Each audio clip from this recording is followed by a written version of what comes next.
with Ike, Spike, and Fritz on a Monday we didn't see coming. Ike, how you feeling?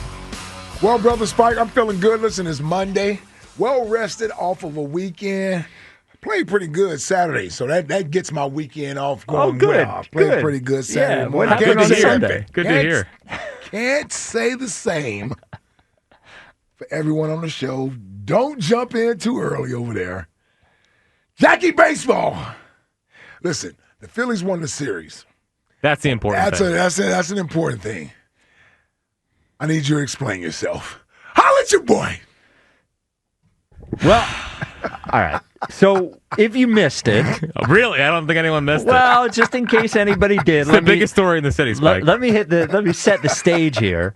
Is that the long-awaited DeCamara versus Fritz Athletic Challenge began yesterday at Riverwinds Country Club with the golf competition. And the golf competition was a 9-hole match play competition, Fritz versus DeCamara. I think we all felt like we had this one in the bag for Fritz. He went down 3-0. He tied it at 3 and lost in the overtime hole in a, I don't know, how many strokes did he have in that hole? Enough. Too many to count. So, we will take your calls on it, 215-592-9494. But, Jack, I think, like, everybody has been waiting to hear from you, so you have the floor. Rick Ankiel, Mark Elfoltz, Scott Brocious, Jack Fritz. I mean, that's what yesterday was. Yesterday was not DeCamara beating me. Yesterday was me losing that. And it was a total embarrassment, an absolute embarrassment. That's probably the worst round of golf I've played in 20 years. And I think I got totally psyched out of my own mind.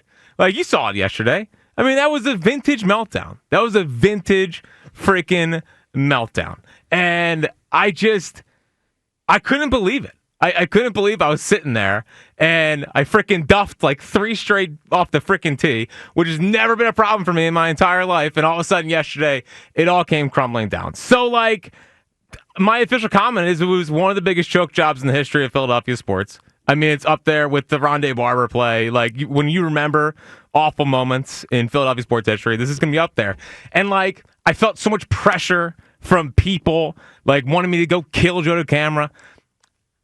I'm not a pressuresman. I'm a lower the expectations kind of guy. And yesterday I felt the weight of the world on my shoulders, and I didn't handle it well. It was awful. It was truly awful. Well, I would say this. I haven't watched a lot of golf in my life. It was some of the worst. I can't explain to you how bad the golf was.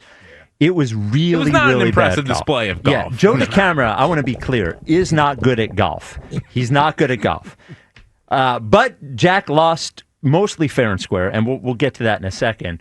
I guess my thing here is, like, this is where it's got to stop.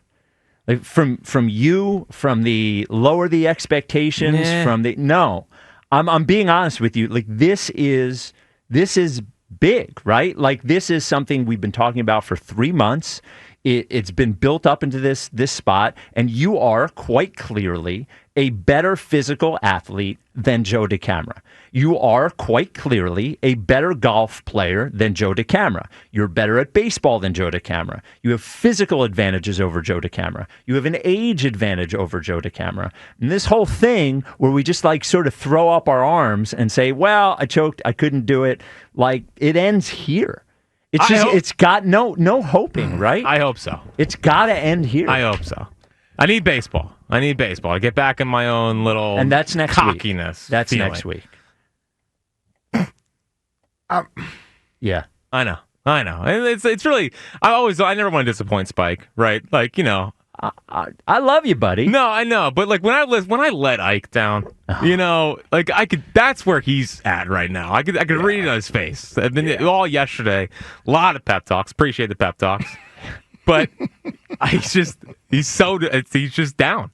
We're usually the chest out kind of show. Yeah. And right now I feel like I got my tail between my legs. Yeah, well, I know. Here's the thing. Yesterday was disgraceful. Let me just put it out there. I don't know what else. It was horrible. I don't know any other way to say it. It was horrible. Mike, I don't know any other way to say it. I mean, we're out there. We're coming out there to root our guy on. First of all, it's 95 degrees. I've told you, milk chocolate melts out there, man. I'm out there, and I'm burning up. I'm thinking it's going to be 5 holes tops. 5 holes. That's 6 what I thought. maybe. That's what I thought. And we're out of here with a Fritz win. And I didn't expect the need to win 3 out of the last 4 holes just to get to overtime. Not enough has been talked about a miracle run to almost close that thing out. Well, I will say this, and that's the thing, Spike. First of all, you were a disaster the first 5 holes. Disaster. Vintage meltdown. Yeah. Yes, you were. I'll give you credit. Down the stretch, he's down 3-0. Joe DeCamara's up. Yeah. With 4 holes left to go. And they had just gotten through the toughest hole, where they both just that weird par 4. That par 5. Yeah. I mean, the 5th hole. The fifth hole at River Winds. It's the number 1 handicap. I don't know why they have it as number 2 handicap. It's definitely the number 1 handicap. Just sand trap in the middle of the fairway. Yeah, there's water and sand and trees, and it looks like a nightmare. So I want to give Fritz credit for bouncing back the last 4 holes. I will tell you, the 7th, the par 3 on the 7th. You didn't hit that putt, Fritz. And DeCamara hit his. Right. And that's when that was a bad sign. There's a couple that I'm never going to get back. Yeah. I'm going to be thinking about 150. You could have avoided overtime. You could have won all 4 holes down the stretch. It slid right past the hole left. Yeah. And he made his little 5-footer. That's what and I'm going to think about 155 yards out. I've hit an 8-iron from that spot thousands of times. That's our shot. Thousands of times. That's our shot. It's the right club. Yep. By the way, I'm a foxhole, man. I'm with you, but I want to make sure, as your caddy yesterday, I thought I did a good job of trying to get you around the course, man. I'm just saying. Thank you. Not enough is being made about your caddy skills. I agree. Okay. Club selection, everything else. We were right on it. We were right on it. I want to talk about Jack's confidence for a second here, because this is what we have here. We have a crisis of confidence. We have a guy who just came on here and compared himself to Rick Ankiel and Markel Fultz. Like that is a bet. Markel Fultz won't even admit to being Markel Fultz. Seriously. And you're here. But here's what I noticed yesterday, and here's why we have to turn it around, and here's why it's there, is because when you were making the run, I could see it turning. Like it's in you. Once we got it to 3-3, your drive were there. In the overtime hole, your drive was great and you were feeling good. We need to focus your energy into that. Yeah. You got to stop thinking about him and stop thinking about us and stop thinking about all the pressure. It's just you doing what you are capable of doing. The confidence is there. Yeah. I do think it's there. I know. I got the poor me's. I currently have the poor me's. It's almost like I need to just beat myself up for 24 hours. And a quick message to everyone else on this radio station. Everyone outside of this room, and maybe Richie, is dead to me.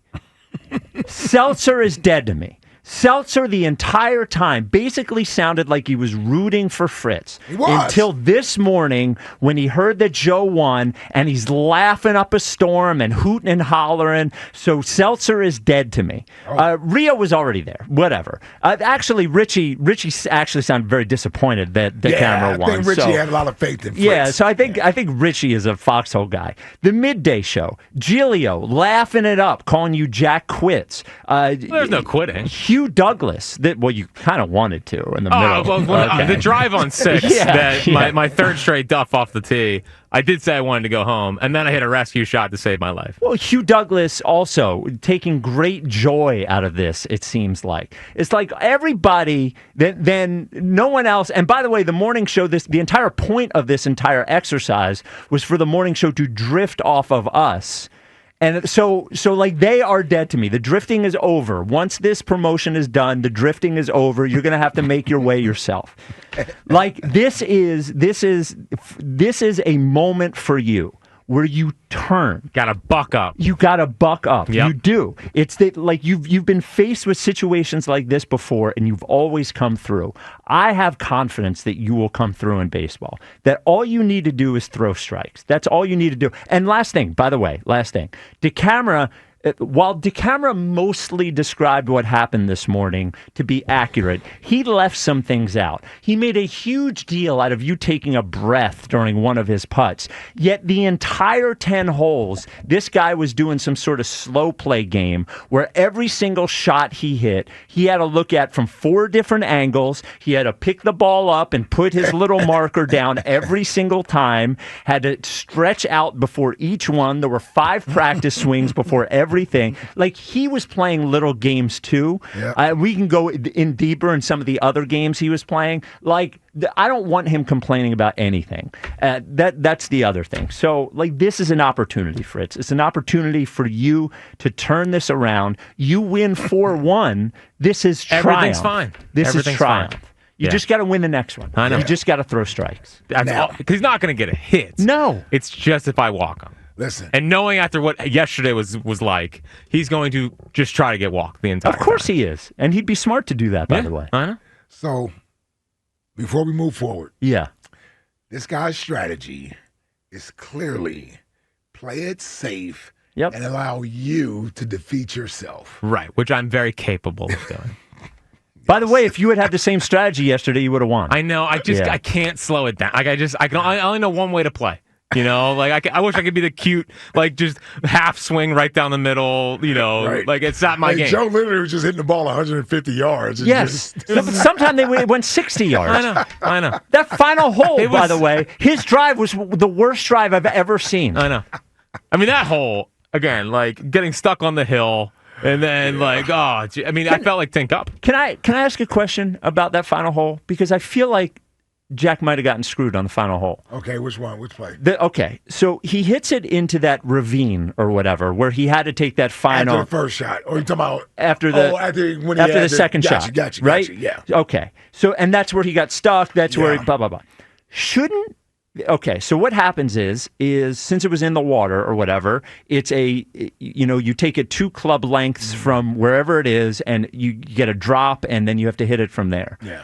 But shouldn't the 2 club lengths been from the top of that ravine onto flat ground? And not from where the ball was. And not from where the ball was. Because if you're taking it, if you're considering that entire thing a hazard or out of play or whatever it is, his shot should have come from the very edge of the 2 club lengths should have been taken from the top of that, from the very edge of where out of play was. Right? You see what I'm saying? Yeah, because this is what we said. It actually hit over and rolled backwards. So it's not like it hit on the other side and rolled in. Right. It crossed the water. And then came back down. So it should have been from the edge of that. It should have been 2 club lengths from the edge of that. Now, Golf Pro Vince was there. Right. He was making rulings. Like, I feel like we need to get him on the phone because I think Jack might have gotten screwed on that right there. Yeah. Because, do you see what I'm saying? I see what you're saying. I have to get to see the rule because I think they were right. I think they were right.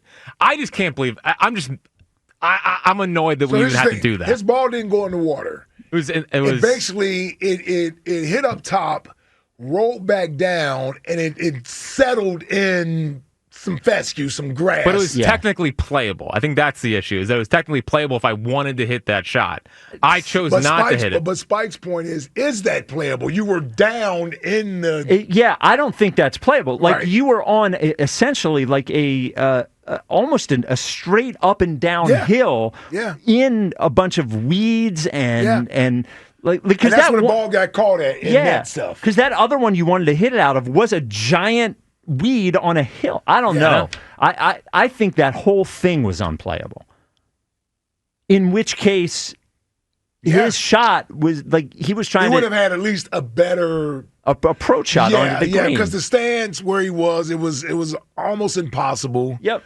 You know, it was tough. It was tough. And then once I realized we couldn't go backwards, that's why we couldn't go back across the water and hit. Because I was on that because side. It actually crossed over. Yeah. So you couldn't go back, because that's what I would have done. It's gone to the other side. Yeah, I just went back to the other side. Yeah. We got to throw strikes next week. I know. I said, pop the ball up there. You took a full swing. I know. Yeah, I know. I just needed a half swing to just chip it up there. Chip it up. And that's when the meltdown started. Because the camera's short game is horrible. You see how long it took him to get on the green? I know. Never mind. And then it hit the freaking cart path right into the water again. Can I See, when it hit the There's a whole cart 4-minute clip out there that I don't think is ever going to get unearthed. Dude, when it hit that cart path, yeah. it hit the bridge. It Oh, did everything. Everything. Yeah, that's when the big old F-bombs came out. Yeah, that was when the reality started setting. Today is the last day we talk about the golf. Like from this Flush point it. on, it's baseball.